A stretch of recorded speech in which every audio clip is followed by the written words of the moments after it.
next session. Đồ uống So tốt. over the Và bây next giờ around chắc 30 là trong vòng minutes, 30 I'm going to phút talk a tới little thì bit tôi sẽ nói about một chút antimicrobial về resistance việc in fungal kháng thuốc, pathogens kháng nấm and ở focusing on các what's chủng nấm causing và để that, xem là but cái not điều so gì much gây on the ra cái tình obvious trạng đó. problem of the way Thực we ra nó use cũng không phải là một cái vấn antifungals đề in mà chúng ta đã hospitals, nhìn thấy but nhiều. rather focusing Tuy on what's nhiên happening in mà the chúng ta sẽ environment cần phải and tập the trung kind of cả the one ở cái health tình trạng drivers of thuốc antifungal kháng nấm ở resistance. trong môi trường.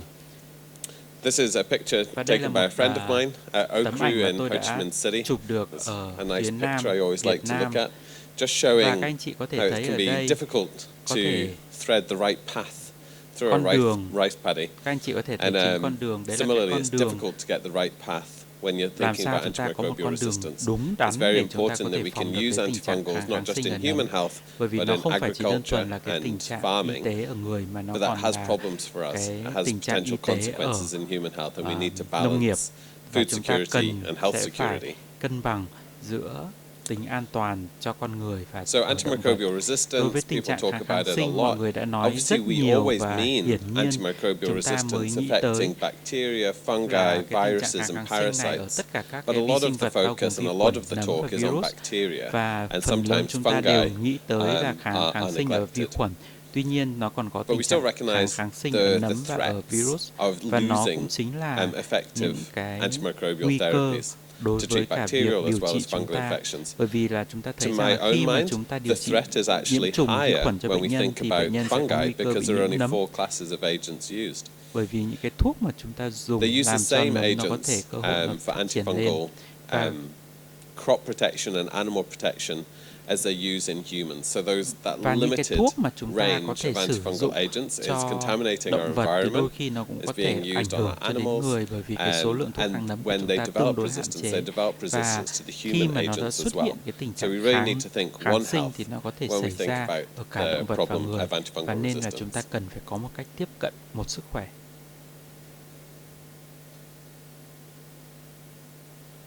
Sorry. Okay. All right.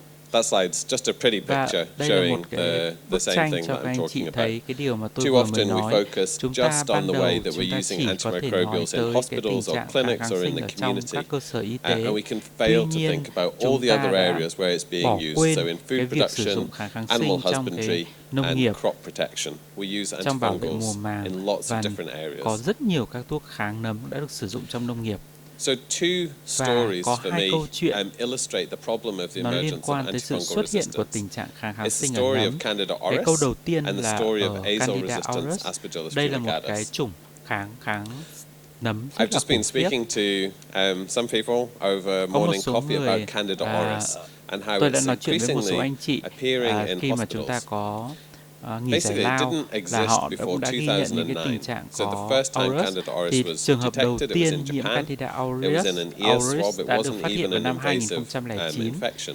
và hiện nay thì nó đã được ghi It nhận was ở rất nhiều identified, quốc it was gia. found to be resistant to several agents, Và and cái it was a chủng new này nó species, a little kháng bit rất strange. nhiều các thuốc kháng nấm mà chúng ta hiện nay Over the đang sử coming dụng. years, Và it was theo năm emerged tháng simultaneously thì in all the nó dần continents dần of the nó world tích lũy in lại different clades. các cái đột So biến kháng thuốc đó. very interesting. This Và nó rất thú new vị là đây fungal là pathogen một cái căn that's nguyên resistant to nấm lots of hoàn toàn antifungal mới, agents và nó appeared kháng với all tất of a cả các sudden cái thuốc in mà the chúng years ta just hiện following có, 2009. mà And this chúng ta mới chỉ biết về created nó a từ sense năm of mystery and a sense 2009, of worry và for people that have to treat these infections. và rất khó khăn Because để it's a chúng ta điều very trị các tenacious cái chủng nấm organism, này, it causes nasty infections, it's difficult to treat. bởi vì And once it's got into your hospital environment, các anh it's chị có really thể phân difficult lập to các cái chủng eradicate. này It ở can từ môi survive a long trường, time on và nó có thể surfaces, sống rất lâu ở like trong các cái handrails, môi and trường it's xung easily quanh, passed between patients. và có thể So it's lây something truyền we từ really bệnh nhân worry này sang about in bệnh nhân intensive khác. care units. Cho nên ở những cái môi And there are trường many ví dụ như hồi cases, sức, chúng ta có thể gặp rất particularly nhiều các reported bệnh from the nhân, United States, đặc where biệt they've ở had Hoa outbreaks Kỳ, of Candida nhưng auris in họ intensive đã care ghi units, nhận and they've được had to những actually cái close đợt those units for dịch weeks in do order to do a chủng Candida sufficiently deep auris, clean to eradicate it and prevent infections in critically ill đặc biệt là những patients. cái bệnh nhân